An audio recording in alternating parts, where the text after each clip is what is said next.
Hello, and welcome to the Wonkette Weekend Live Chat. I am Robyn Pennacchia, and with me is my co-host, Stephen Robinson. I have realized recently that when I point this way to Stephen on mine, it comes out as me pointing the other way, and it looks insane. So I'm going to not point at anything. And so are you pointing at me, or are you pointing at the other side? I point in the opposite direction of where I'm seeing you, which Yeah, that's because of how the camera works. The that is too magic of hard for me to grasp. the um, so you had written something yesterday about Ron DeSantis's latest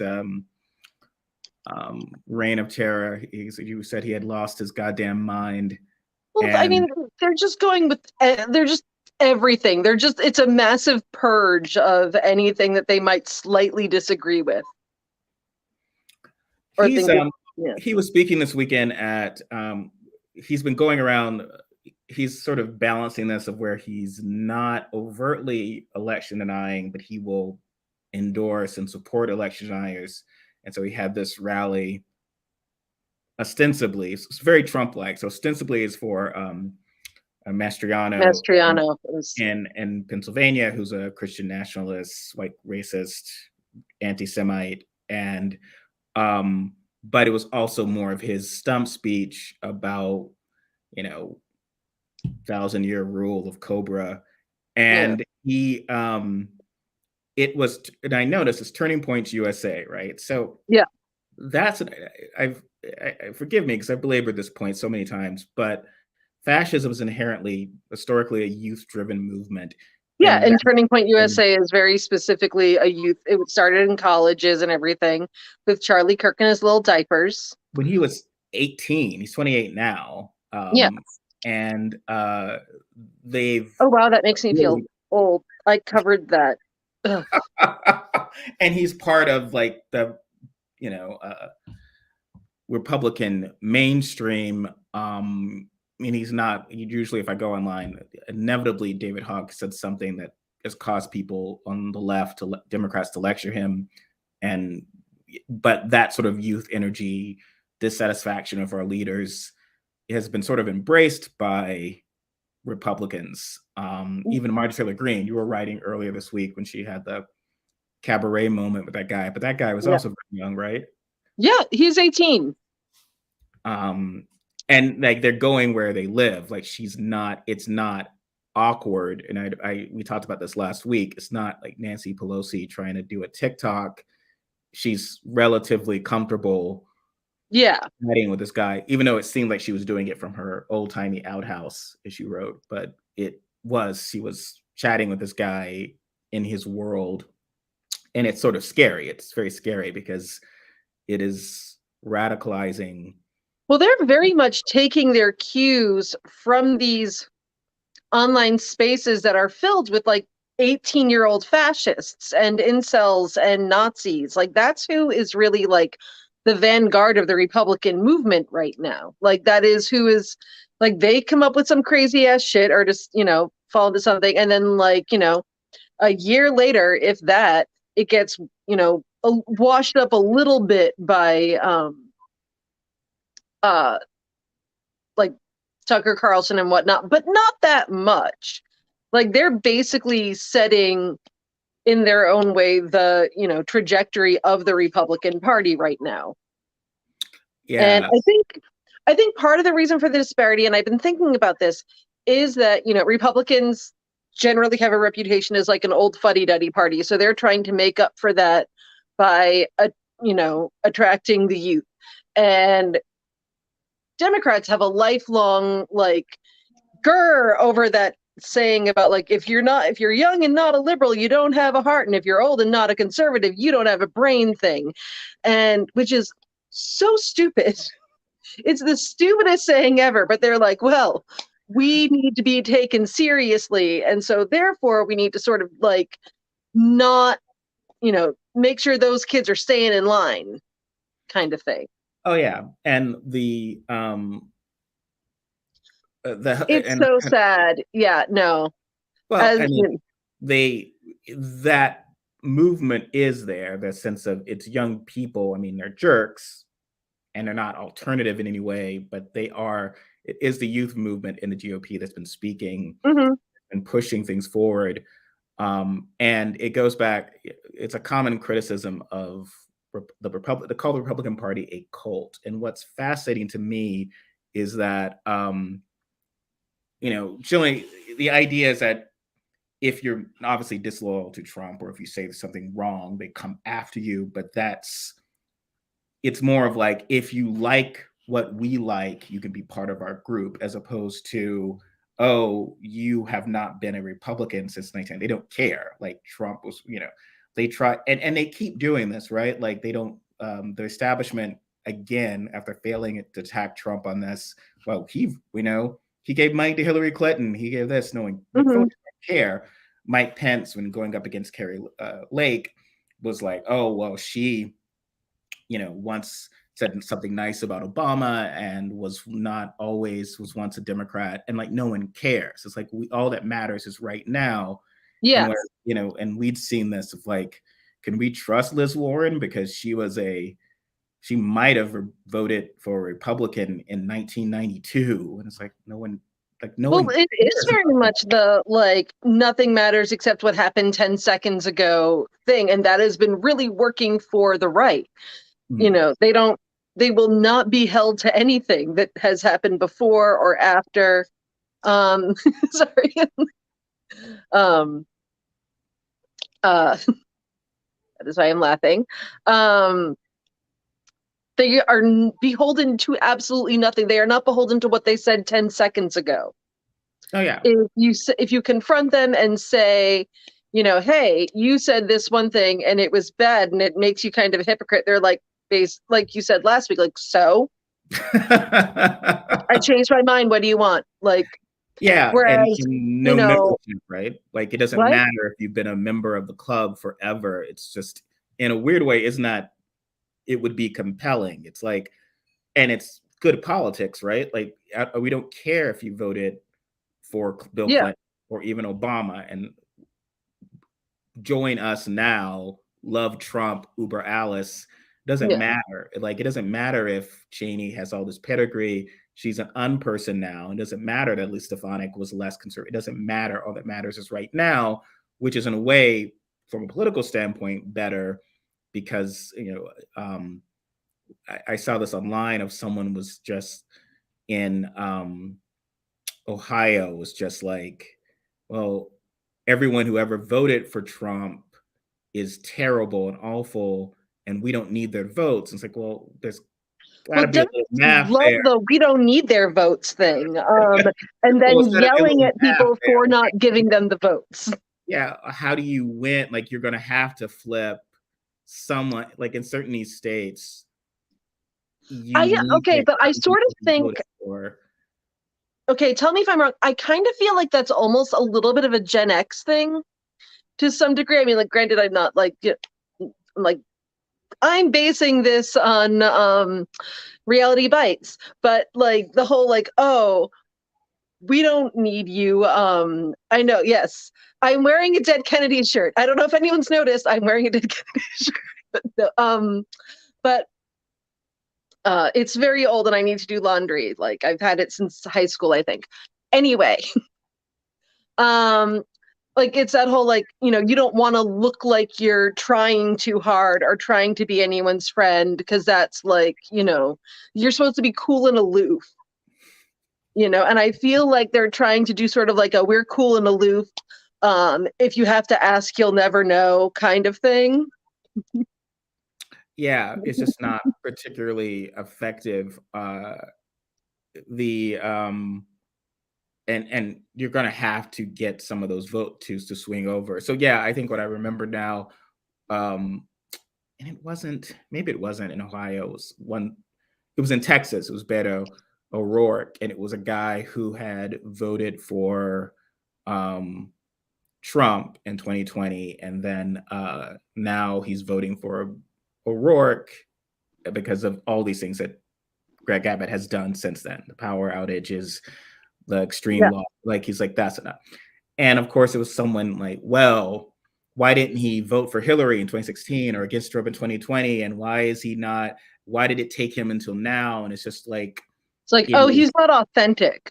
Yeah, it's pointless. And it's just like, it's, you know, in a sort of religious context, it's like if I show up at the church and it's like, okay, it's fine that you're here today.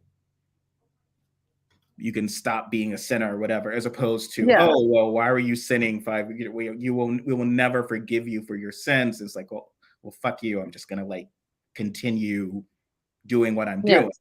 And so as you're saying, like this whole, we don't need I'm going to berate you. We're too cool to like forever is not an effective policy. And I've seen trolls do this, you know, online.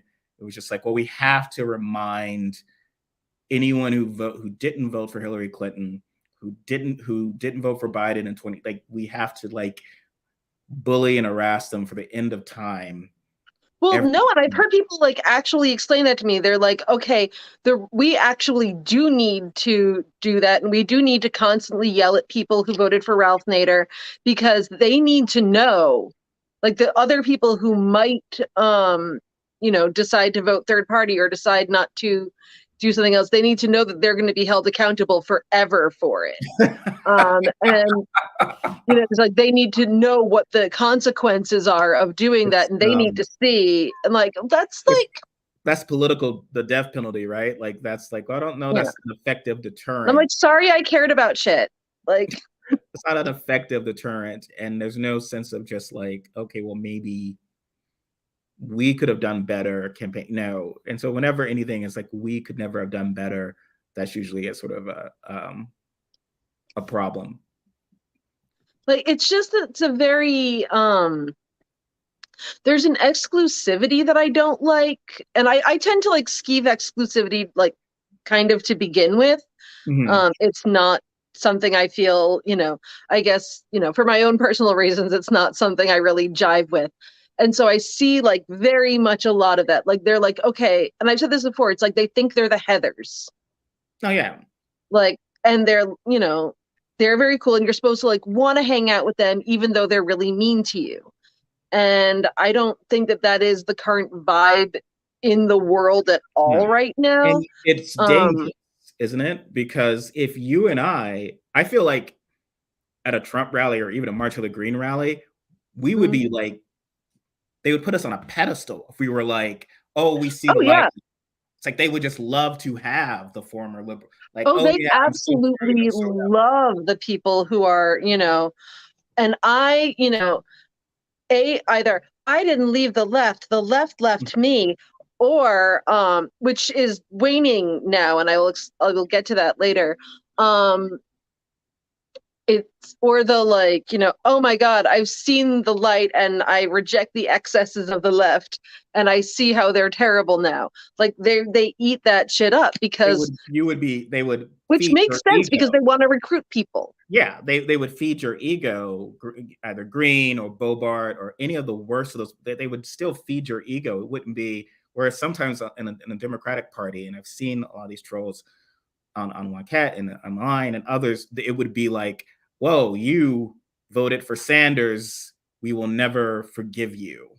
And even when that was leading up to a lot of the backlash towards Fetterman, I couldn't even understand, like, well, why don't you like this guy? What's your issue? Oh, you would look back and like everything reads to that. So it's like, it's not just that he's a guy in a hoodie. You don't like guys in hoodies. It's more of, oh, he did this. And that explains why we don't like anything you do, because of that original sin. And as you say, that's not. Yeah, well, they love the original sin thing is very big. And especially like when it comes to Bernie Sanders, like that is the original unforgivable sin. And the problem with that is like, I understand that people are angry. Bernie Sanders is also in almost every poll that ever happens, the most popular politician in America. I think the last time he was beaten by John Thune, which is gross, like, but he was number 2. So like, I don't know that like everyone who likes Bernie Sanders is literal Satan is the way to go. Like, even if like, you know, like I think that people think it's a good strategy for reasons that I don't fully understand, but I really don't think it's working out very well. Well, I think it's, it's never effective to say like any group of people is inherently terrible. You building in stereotypes, and as we've talked about, like whenever to me, I have this ridiculous consistency thing, right? So for me, it's like, sure, you could say that about every Trump voter, but often I'll be talking to a white liberal in Portland who's like, "All Trump voters are terrible," and I'm going to go and have Thanksgiving dinner with my Trump voting relatives who are wonderful, and there's some reason why they aren't terrible and racist and evil, but even though they voted for Trump or still vote for Republicans. And so, well, if you can find this grace for them, surely you should find a grace for anyone like that within reason. Some people are terrible, but when Yeah, you're doing this blanket stereotypes, I mean, when everyone was like, this is what a Sanders supporter is, and then they yeah, would kind of inconveniently meet you or someone else, and they would have to be like, oh, well, and as someone who got this from the Black perspective, I always hate that. Oh, you're not like all of them. It's like, yeah, screw you. It's not like, I'm sorry.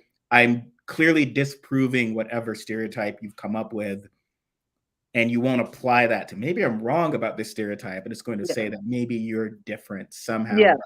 It's not Maybe that you're, I'm wrong, it's that you're an exception yes, because you I'm you correct don't about like everything. you don't like Sanders solely because you want to meet boys. Wasn't that Yeah, Gloria Steinem had said? fucking Gloria.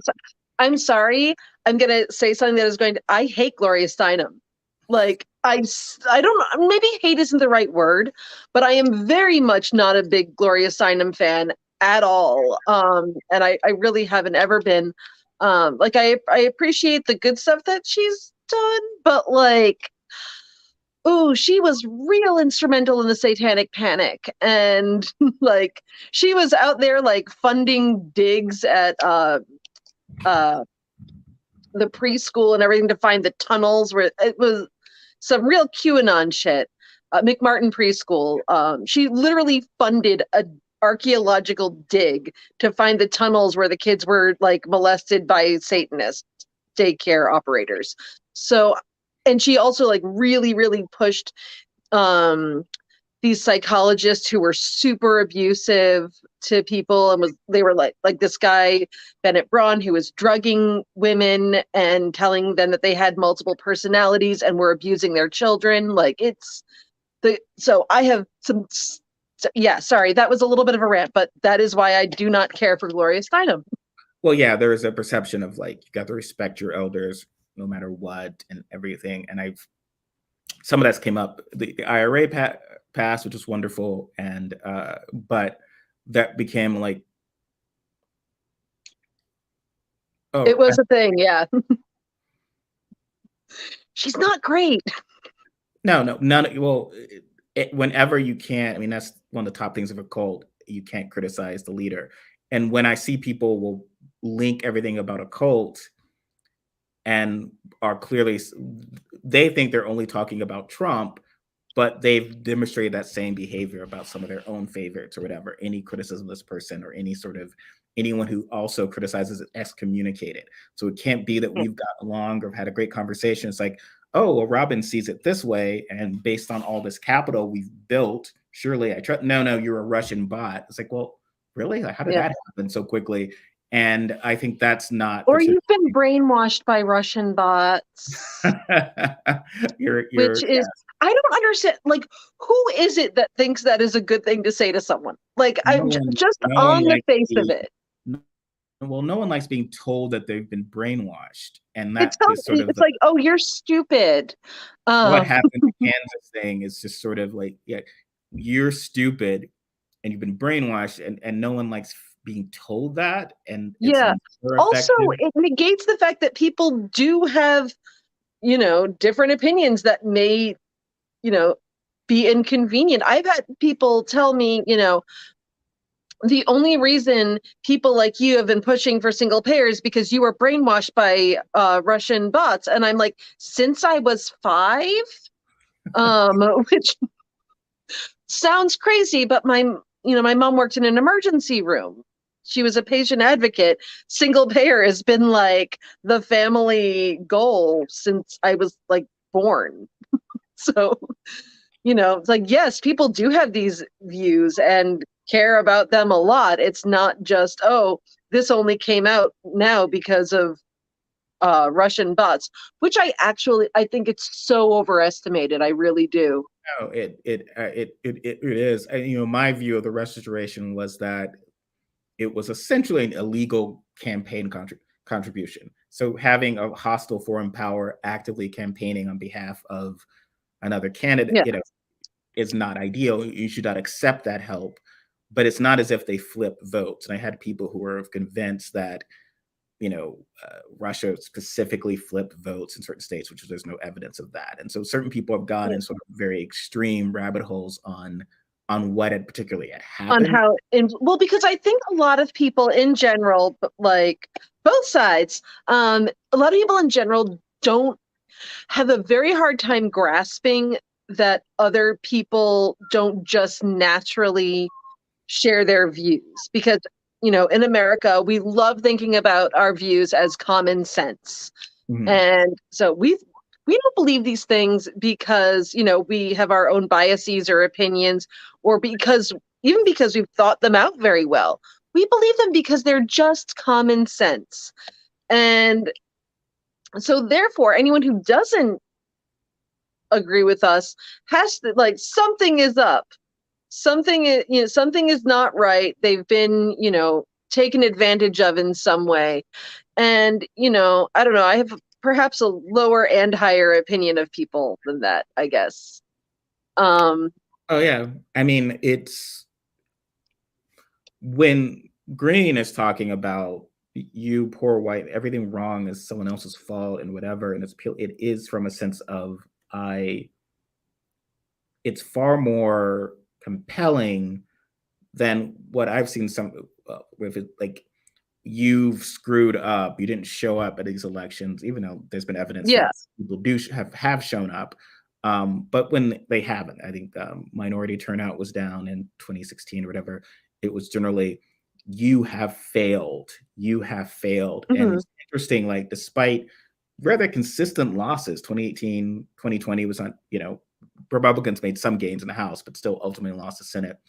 The rhetoric is not, here's how you guys have failed and you didn't come out for us. It's more like, people have failed you. And so it's always other people have failed you.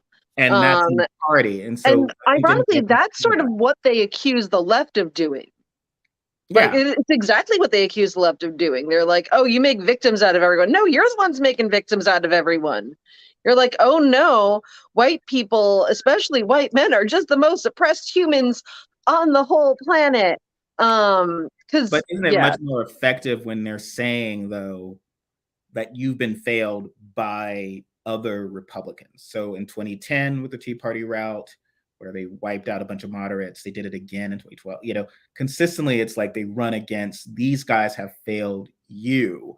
And I think, obviously Democrats tend to less likely to do that. They would never say, oh, we've gotten too fossilized and too complacent, and we let you down in 2016, this is what happened, or we let you down in 2014, or we let you down in 2012. The consistent narrative is always, voters failed. Voters didn't come out for Obama in 2010 because they wanted their ponies, or they wanted, which, insulting voters, I don't see how that helps, especially when you expect them to stand in line for 12 hours or so.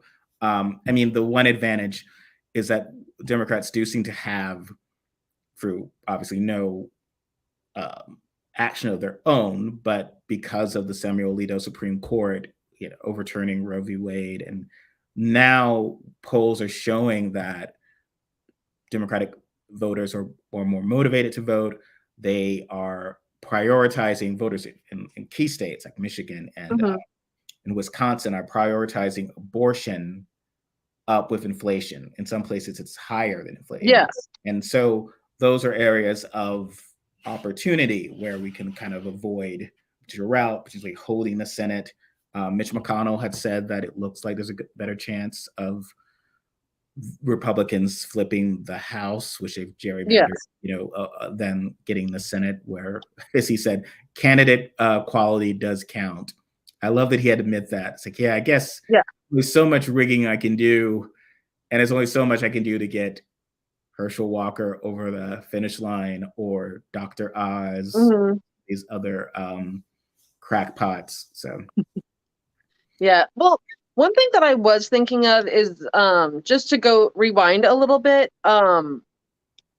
We were talking about how like the Republicans are very like, yay, join us. However, there is a vibe shift coming on that side. There's like a major Republican vibe shift or conservative vibe shift that is in the process of like happening. Like the paradigm is about to be changed a little bit again.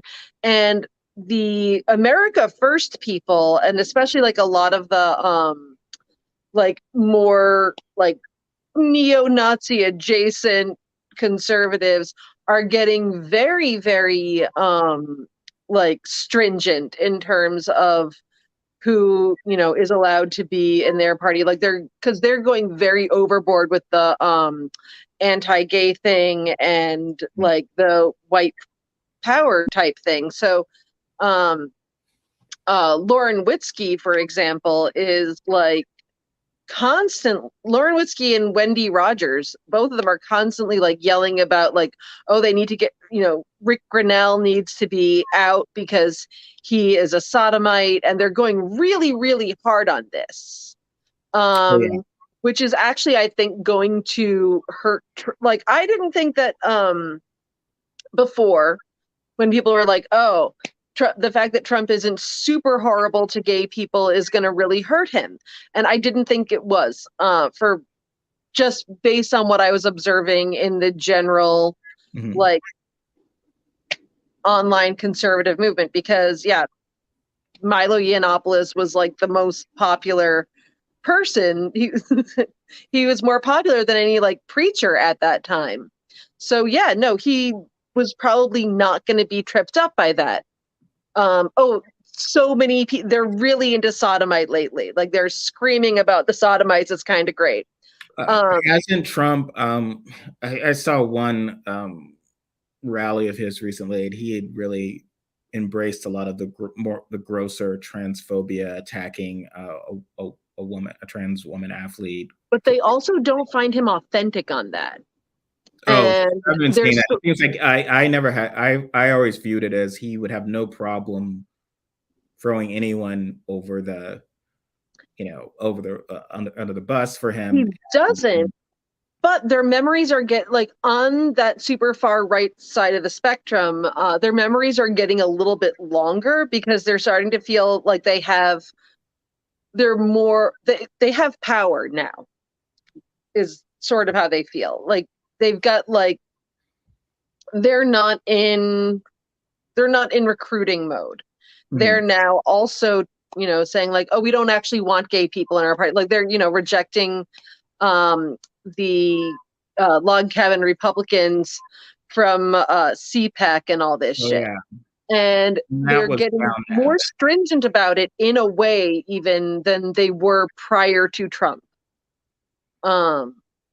Like they're getting super overboard homophobic, and also a little bit more purist as far as a lot of their things go, because they're like, well, now we've gotten a lot of our goals in general. We can now go a little crazy, which is, it's what DeSantis is doing. Oh yeah, like, DeSantis especially. And I wonder they'll start to go more George Soros like smearing about Peter Thiel and others who are gay and funding certain politicians. DeSantis has attacked woke corporations, or woke. He presents as much more of a true believer in that sense because he's not, he probably has not socialized or seen in those circles that Trump has as socializing with, gay men who fund big donors and stuff like that. And I think DeSantis is sort of overtly hostile to gay. I mean, he's got the right. I mean, best. And at his, rally, the Turning Points rally, was kind of going on and on about, putting on the armor of God to attack the left and the woke. And I sent you this link because it happened right around the same time. There's yet another one of these articles where you get a conservatives like, oh, well, look at all these liberals who don't want to going into college and don't want to room with Trump's voters Oh or yeah. Republicans. I It's just always love those. I love, I love those articles. My favorite ones, however, are the ones that are like, liberals won't have sex with Trump supporters. What's gonna happen? yeah, Like, oh, the horror. fundamentally, like, why would I want to Yeah, this very that seems intimate like relationship like with not someone even who just wants to politically. It seems like a terrible time. Why would you want to like be in bed with someone that selfish? Like, yes, that that is also I true. And just practically. Charlie Kirk and Ben Shapiro are not necessarily selling. They're not. Yeah, no. Yeah, it's not Michael J. Fox or the guy from West Wing who was later in Royal Pains. I think Mark Fierstein, I'm getting his name, but he had played Oh, a Stephen, I very nice, don't know. adorable Republican. Stop But asking me about voters were West Wing like, but trivia. these characters who are very the nice Republican type and still charming, and most of them are Charlie Kirk and Ben Shapiro. I mean, Ben Shapiro specifically would Oh, be wait, very. Fitz from Scandal is a good example for me, although I did not actually find him that attractive. I thought his hair was weird. And I actually found him really like specifically unsexy, but also it could be just that he was a Republican and I had that in the back of my head and I was like, something's wrong with that guy. Yeah, no. Well, I mean, someone who's really, because it's one thing for me to say I don't want to room with a white person because I believe all white people are like I have stereotypes and issues related to white people. That's unfair because that's not true of every person. But when you're voting for someone, you are making an affirmative choice or thing. If you're at the rally with DeSantis, where he's talking about we need to go and destroy these people, I can't help but take that as a complicit endorsement that you want to do. Why would I want to hang out with you or associate with you? Because that often have been the case. It was kind of like Marjorie Green, the great MLK supporter that she claims to be, would not be like, oh, well, I don't like, I love Black people. Black people are wonderful despite all of my rhetoric. I just hate the left and liberals and wokeness. But they go with a lot of things that are actually technically vague. Like there aren't people out there being like, let me tell you what I love is wokeness. Like they sort of go with a certain, it's vagary, like they're usually attacking something that like isn't a it's unspecific and usually it's kind of made up. You know what I'm saying? Like they would not actually be able to define wokeness. They can't define any of the things that they're actually mad about. They don't know what critical race theory is. They just sort of take words and then get mad at then like make those words into villains and associate the words with the people they don't like. And they never have any idea what any of those words actually mean. Yeah, it's a contempt or and it's interesting. I think I mentioned to you a lot of actual woke people, especially like here in Portland, are the least woke as far as being aware of politics, aware of what's happening. So it's very interesting. You'll have someone who uses all these buzzwords or terms that have been like weaponized on Fox News or whatever, and they use it not defiantly or ironically. It is they're completely unaware because it's like I don't have time. People love to tell me this when they ask me what I do for a living, and they sort of have this sense of I don't have time for politics. It's like okay, well, you're a teacher and they're raising a lynch mob against you. You might want to be aware of what's happening. Well, it seems like they're probably like more academic than political, which is like what the right is going after. Like they're going after so much of their anger is almost universally directed towards academics because of course they hate smart people. But yeah, I mean, and we certainly fall into it. Smart people can be issues of that was just a joke. Yes, of course, but that I guess I lean on that of the idea that there is an issue. if you're among the left, of sort of elitism. You say that Oh yeah. exclusively, and being surprised. So when Democrats have been losing working class voters, and first predominantly white working class, but then slowly there's a slight creep in Latino men and Black men, and to always find ways of they are either dumb or racist or misogynist. It's never us, it's they are the reasons. And how can we possibly find any common ground with them, even if there are potential policies or things you could do to reach them? It's usually just they're all racist or sexist, which although I will say not every effort to find common ground with people works out very well. One time I was like, I'm gonna like try and find some nice normal common ground with the asshole libertarian who hangs out at the bar next door to me, and we agreed on a right libertarian, not like the good kind, but because there is a good kind. I'm the good kind. And libertarian socialists, we're awesome. But so how can you please explain what that is? Because I think most of us think of libertarian as just letting corporation, like Anne Randy. It's very much not. Well, the original libertarians were in fact leftists. They were anarchists. It was like, you know, like Proudhon, Bakunin, Emma Goldman, like they were all like, they called themselves libertarian socialists before they called themselves anarchists. Right libertarians did not, and it's anarchism is like the actual anarchism, not like anarchy in the UK, like raw stuff. The right-wing libertarian, like only, yes, thank you. Where did they go? There. So the right libertarianism came along way after, like in the 1950s with like Milton Friedman and everything. They stole the term and completely bastardized it to make it seem sorry, let me collect my thoughts for a second. Basically they didn't know what to call their new bullshit that they came up with, and they stole the term libertarianism from the left. It's actually a pretty like whole creepy thing that happened, and then like they just sort of went with it, and that became the definition that most people understood of libertarianism. So yeah, technically I am a libertarian socialist, I guess, if you have to put a name on it. I forget what I was originally talking about. Pardon? You believe in the government serving a purpose and help preserving rights for people, which is okay. Yes.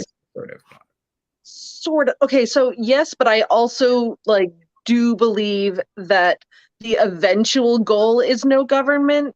Like, which is also, you know, the same thing that Marx was talking about. Technically, communism and anarchism are very like practically the same thing.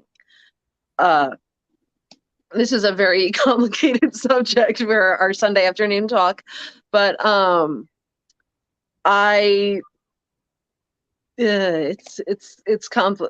it's complicated, I guess. So we can do a bonus. We were talking about doing some side content that would be unlocked and that Patreons can get, because we want to get more people on Wonkette's Patreon. So that could be a whole thing of Robyn and I, me interrogating Robyn about libertarianism, because I find that fascinating. Because I mean, technically it's a left-wing ideology, except for the crazy shit that they came up with, where they're like thriving baby markets and all that crap. Like that's them. But anyway, I tried to talk to this guy who was like a right libertarian, the bad kind, and because I was like, okay, I'm gonna be the kind of person who finds common ground with people, and we were able to agree on drug policy, so that was good, and okay, common ground there. And then, you know, he comes out with, and you know what never happened is the Holocaust. So yeah, I never spoke to him again. That's a good and continue to deal throw a fit breaker. every single time I see him in person. So Holocaust deniers. yeah, Um, that was also the thing that it weren't people were great. very shocked by, and there's a certain some uh, on the right who were horrified that, like in Texas, they were like, why would you remove Anne Frank, or why would you do this? And it's like, well, because even if you look at an American, our history is pretty awful. Like the level of imperialism, we don't tell the true story of like how the Panama Canal was started, the Hawaii was stolen from us, America essentially stole from a sovereign nation, helped some white people who formed a coup. Like a lot of negative history just isn't taught. There's like a sense of denialism to create this certain myth of what America is. And so that's very easy for that to happen. Germany made a very clear choice not to do that, not to tell a different story of, well, actually the Nazis are all, there was no kind of Gone with the Wind with starring Nazis and, a wacky Jewish person who doesn't know about birth control, birthing babies and stuff like that. Like, no one would do that because it's horrible. And they understood that the true victims were the people brutalized and hard. But over time, it's not surprising that when people are sort of downplaying,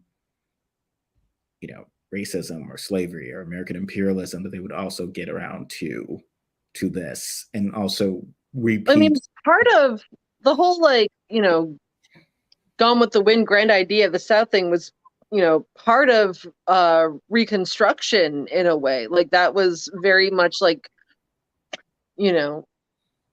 during the whole like, okay, now we're unifying as a nation type thing. And then so everyone was like, oh, let's pretend that the South is super great.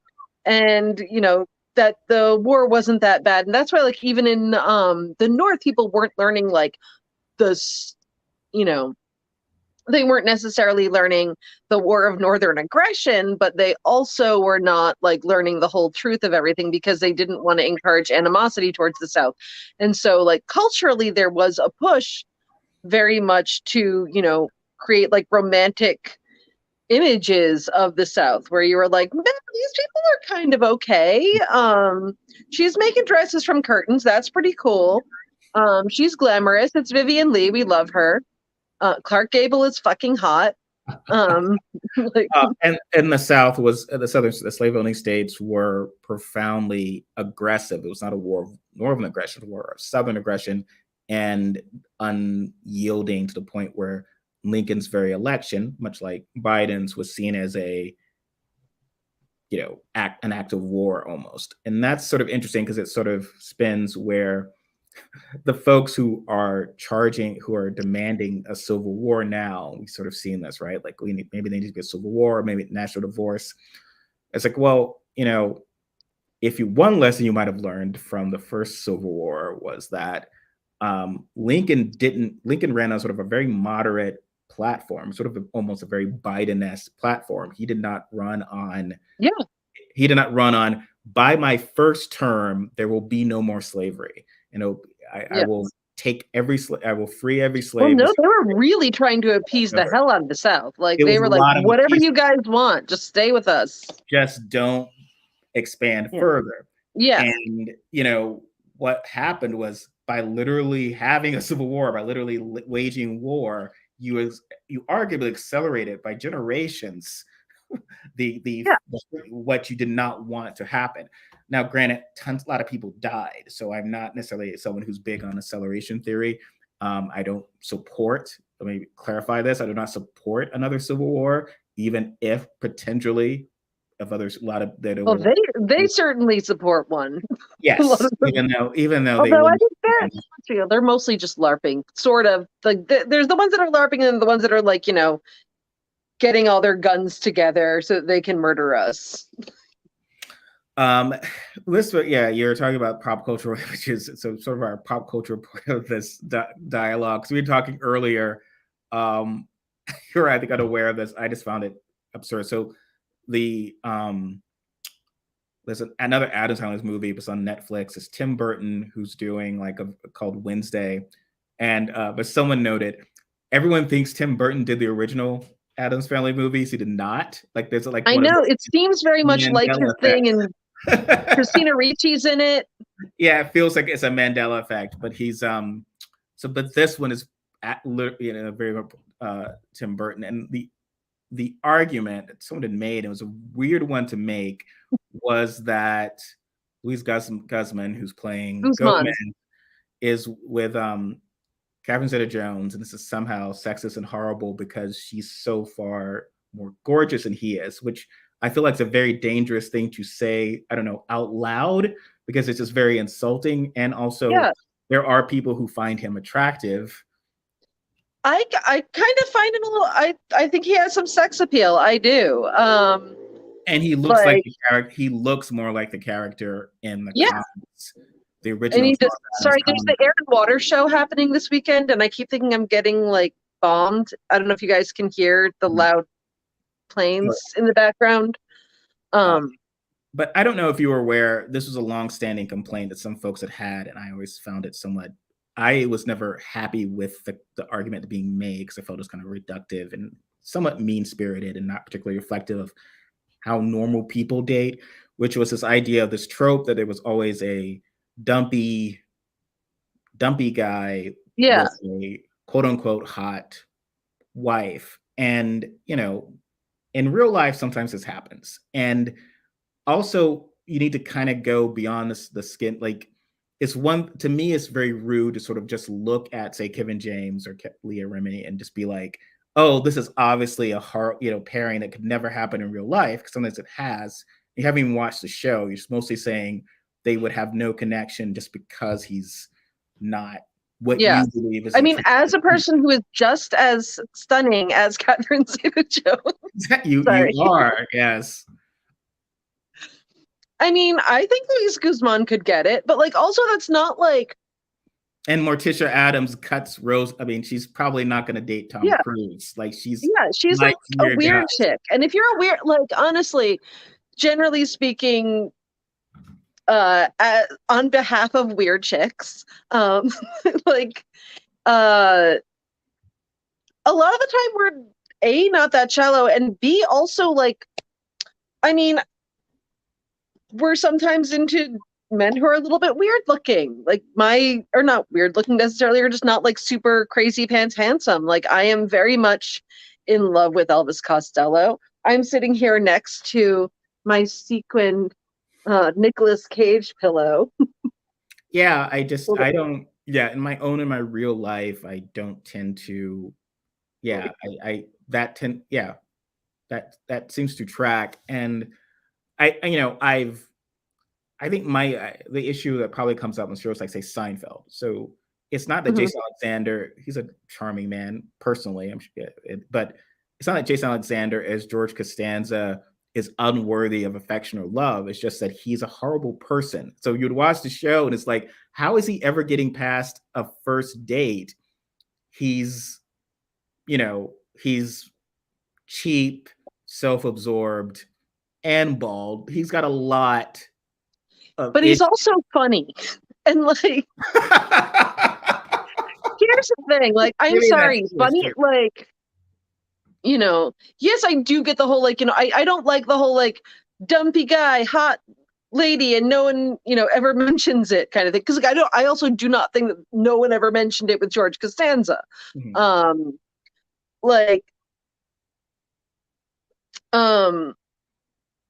I forget where I was. Like, funny counts for a lot.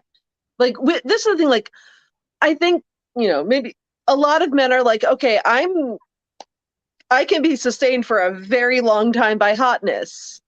Women, not, like, I don't need to like generalize or whatever, but like, yes, Billy Joel, also hot. But yeah, I like Billy Joel. But sorry, I'm very ADD today. One of my best friends loves Billy Joel as well. He's very talented. Funny counts for a lot. Like, you can't, you know, we have to listen to you. So funny is kind of everything, or at least like interesting. Like, you can't hang, like, a man can turn really, like, who is very nice, like, can turn really hideous real fast by just boring the shit out of you. And this is Like, somewhat sorry. obviously this is somewhat of a generalization, but a friend had comment like her sense was really, really whatever conventional because it's all subjective. I'm always uncomfortable saying hot because it's all subjective. Everyone's views are different.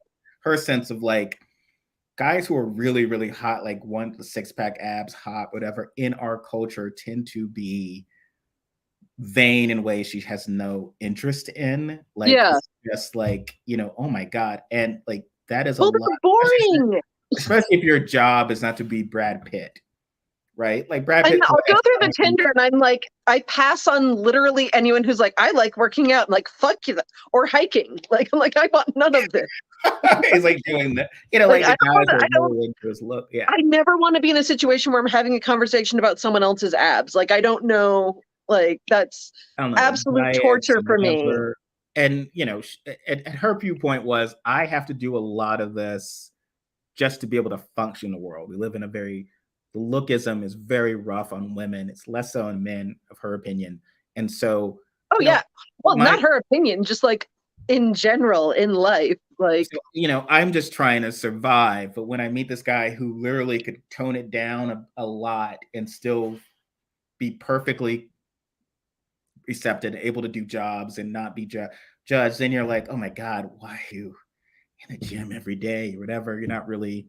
That's what I always like. Isn't that the thing that actors always do? Like when they're not like, because I meet like the quote unquote normal people who do this in it every day, and it's like the actors, the ones who paid for it, they're often the ones who are just sort of, oh my, like even a rock. Here's my donut day. Like when I'm not filming, I'm trying to live a normal like something as simple as not shaving. So you have the really ridiculous beard because it's just nice to like. Yeah. I don't have to, because it's otherwise it becomes part of your job in a weird way. Like, I don't find it's not fun, to be like, oh, I've got to make sure that my eyebrows and everything are in perfect order or so forth. So I think people find everyone. Absolutely nothing about eyebrow maintenance.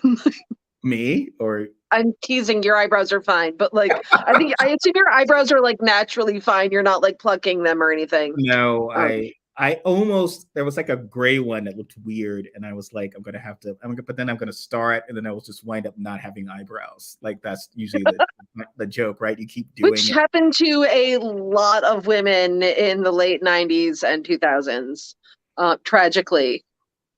Yes, I think I'll just go to next time I get my hair cut and just like there's like a stray. Just ask your wife to do it. I'm sure she has tweezers. Yes, she's like the handy. She's also the handyman, which people, because our world is very, can be very still gender typing. Gender roles. Yeah. Whenever someone comes in and like we have someone working in the house, he's like, oh, I need this particular tool. Do you have this? So I would always say, let me check my wife's toolbox. And he will give me this look. It's like, I don't know what's in that. My mom was absolutely in charge of all of that in the house. We did not let my dad do anything, and for good reason. I got a bunch of new lawn furniture recently, and it arrived while she was on a work event. She was not there, and I just took a photo of it. And she was like, so are you going to like put that together while I'm away, or are you going to wait till I return? And we had like a good laugh about it because there's no way I was going to actually screw. I'm very supportive when she's doing it. Like I'll make her a drink and do something like that. But I can't get involved with it's just not my thing. I'm the cook in the family. So it all balances out. We all make the stuff that works out. So. Exactly. And like, honestly, like everything balances. The whole point of everything is reciprocation. Like, if Morticia is getting what she needs from Gomez, regardless of his, look situation, then that's her business. And I think she probably is. Yes. There's a ugliness to him that can be true. Like, what is it? Women are more inclined to be like, I find this ugliness. Oh, yeah. I mean, even like if I'm going shopping, primarily what I purchase, like if I'm buying something, like, is this hideous or is it fantastic? Like that You don't want anything in the middle of that for me. That's for boring people.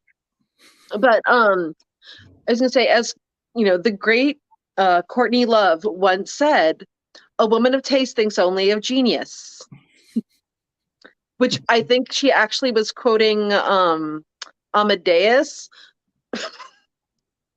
that movie, but Courtney Love is very talented. I mean, I think but I haven't seen that in a long time, so I don't know.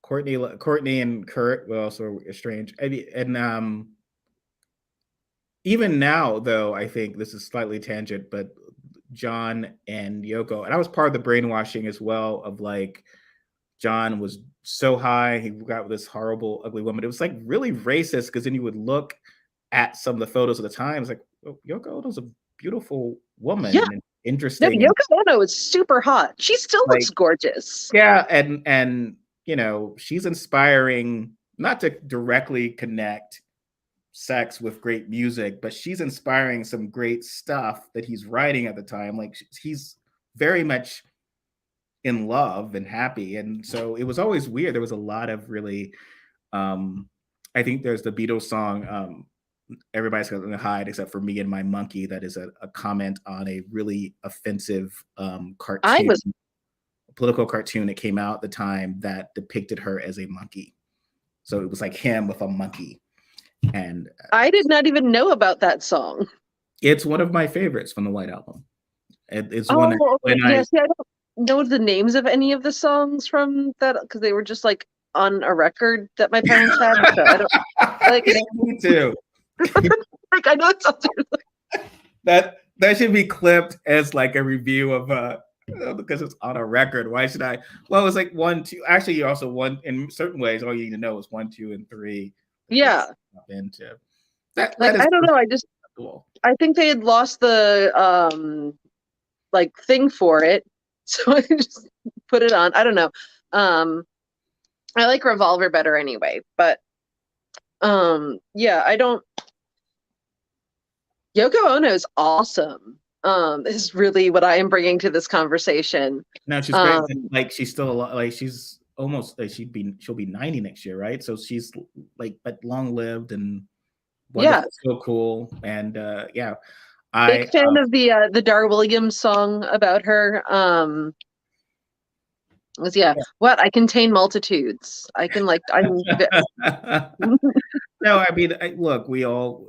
To me, what is realistic is also someone who casts and stuff like that in theater. It's also like audience, it's chemistry. So it's not just like this actor looks like they quote unquote deserve this actor, this whatever. It has to be like that when they look at each other and recite lines that you believe them. So, you know.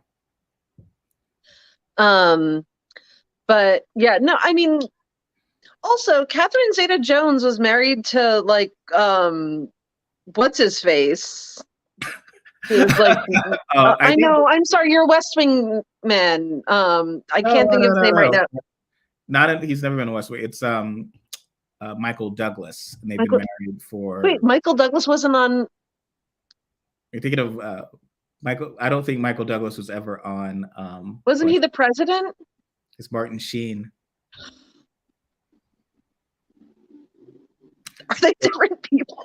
Now, Michael. I'm kidding. No, like I can't physically picture the two of them next to each other. I'm kidding. The unofficial prequel to West Wing is the Rob Reiner film from 1995, The American President, which does star Michael Douglas. Okay, I think that's what I'm picturing in my head because again, as comes up rather often, I've never seen the fucking West Wing. That's fine. No, you don't have to. There's a lot of time in the day. There's no reason to do it. I know, and I'm rewatching Pretty Little Liars right now so that I can watch the reboot. So I've got some important stuff happening. I also haven't totally finished Sandman yet. So I do recommend The American President because it's only 2 hours and it is pretty good. And no, that I have seen. I think I was imposing that onto the West Wing. Martin mentally, Sheen, I don't know. He's in The American President, but he's not the president. So it's Yeah. a very I don't know. I'm imposing something in my head where they're the same person, but not really. Like, I'm sorry. Yeah, I'm not great at telling people apart. There's bonus episodes of Sandman now as well. Yeah, I know. I'm very excited to see those. So I'm gonna watch them later. Tomorrow afternoon, maybe after I finish some work. So this, what do you think is the theme of what's been going on the past week when you had Thursday off, but you came back and you've been writing about stuff like what going into this after I have been this week out. You've just not been following the.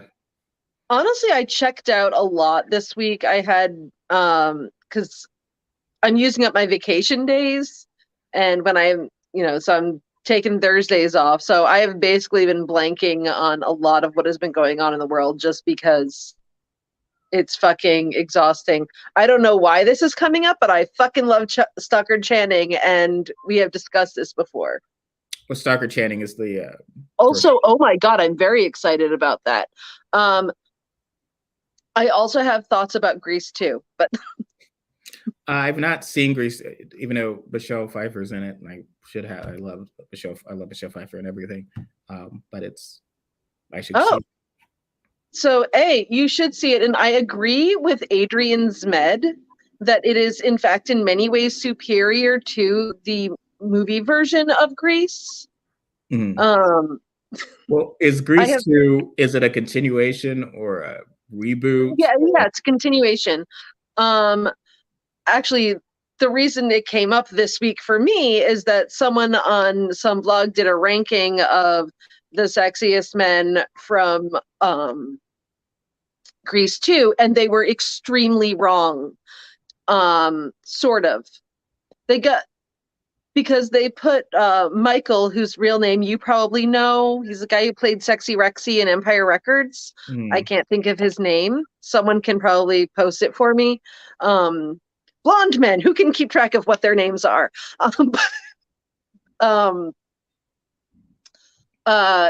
Clearly, I will not respect any ranking of men in Grease 2 that does not put Adrian Zmed at the first, at the like spot number 1, because that man was sexy as hell. Although maybe not sexy enough to be Gomez Addams. So, well, thanks for bringing that all in. So, unless do you have anything else you would like to share with the folks at home? I got nothing. You got anything? So, thanks everyone. Again, please like, share, subscribe, check out the Wonkette Patreon. We're potentially going to do some exclusive stuff for that so that people will use the Patreon. Yeah. And we will see you next time. We'll sing on it. Yeah. Someone will. Yeah, no, I'm telling you, Steve, there are songs. There are songs. Jerry Orbach songs that we'll always probably do. Yeah. Take care. Oh, and next week's movie is Saving Grace. I don't know what that is. Smoke them if you've got them. Thank you, Stephen Streeter. All right. Goodbye, everyone. Just have a vape. All right. See you guys.